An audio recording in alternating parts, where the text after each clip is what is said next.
ಹೊನ್ನಾವರ ತಾಲೂಕಿನಲ್ಲಿ ಮತ್ತೆ ಚಿರತೆ ಕಾಟ ಆರಂಭವಾಗಿದ್ದು ಸಾಲ್ಕೋಡ್ ಕೆರೆಮನೆ ಕೆಚ್ಚರಿಕೆಯಲ್ಲಿ ಮೇಯಲು ಹೊಲಕ್ಕೆ ತೆರಳಿದ್ದ ಆಕಳು ಚಿರತೆ ದಾಳಿಗೆ ಒಳಗಾಗಿ ಮೃತಪಟ್ಟ ಘಟನೆ ನಡೆದಿದೆ. ಗಜುದೇವ್ ಗೌಡ ಎಂಬುವವರಿಗೆ ಸೇರಿದ ಆಕಳು ಇದಾಗಿದ್ದು ಹೊಲಕ್ಕೆ ಮೇಯಲು ಹೋದಾಗ ಚಿರತೆ ದಾಳಿ ಮಾಡಿ ಭಾಗಶಃ ತಿಂದಿದೆ.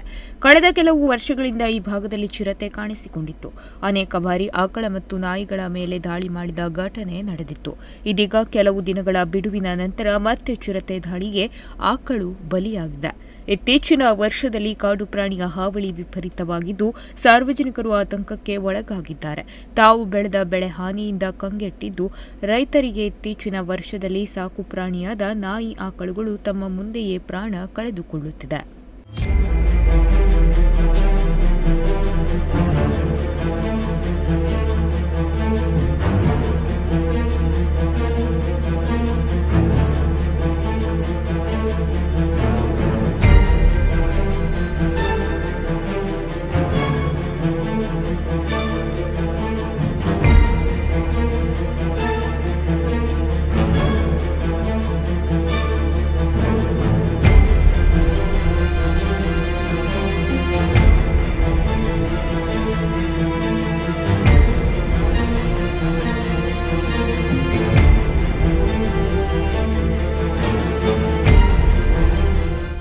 ಮನುಷ್ಯರ ಮೇಲೂ ಹಾನಿ ಮಾಡುತ್ತಿದ್ದು ಇಲಾಖೆಯ ಸಿಬ್ಬಂದಿಗಳು ಕಾಡು ಪ್ರಾಣಿಗಳ ನಿಯಂತ್ರಣ ಮಾಡಿ ಸಾರ್ವಜನಿಕರು ನೆಮ್ಮದಿಯಿಂದ ಜೀವನ ನಡೆಸಲು ಅನುಕೂಲ ಕಲ್ಪಿಸಬೇಕು.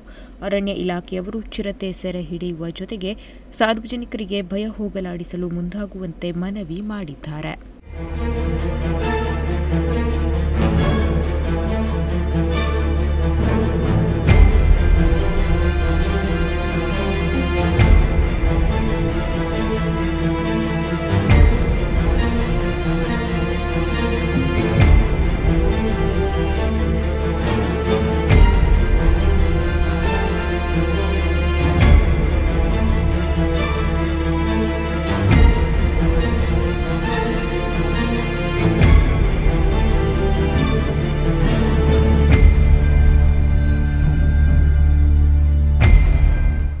ತಾಲೂಕಿನ ಹೊಸಕುಳಿ, ಮುಗ್ವಾ, ಸಾಲ್ಕೋಡ್, ಕಡ್ಲೆ, ಕಡ್ತೋಕ, ನವಿಲ್ಗೋಣ್, ಚಂದಾವರ ಭಾಗದ ವಿವಿಧೆಡೆ ಚಿರತೆ ಹಾವಳಿಯ ಜೊತೆಗೆ ಕಾಡು ಹಂದಿ, ಮಂಗಗಳ ಹಾವಳಿಯಿಂದ ರೈತರು ಸಂಕಷ್ಟ ಅನುಭವಿಸುತ್ತಿದ್ದಾರೆ. ಇದನ್ನು ನಿಯಂತ್ರಿಸುವ ಜೊತೆ ಮುಳ್ಳು ಪೊದೆ, ಕಿರುಜಾಡು ಸ್ವಚ್ಛಗೊಳಿಸುವುದು, ಬೋನ್ ಇಡುವುದು, ಪಟಾಕಿ, ಜಮಟೆಗಳಂತಹ ಸದ್ದುಗಳನ್ನು ಮಾಡಿ ನಾಡಿನಿಂದ ಕಾಡಿಗೆ ಓಡಿಸುವಂತೆ ಸಾರ್ವಜನಿಕರು ಅರಣ್ಯ ಇಲಾಖೆಗೆ ಆಗ್ರಹಿಸಿದ್ದಾರೆ.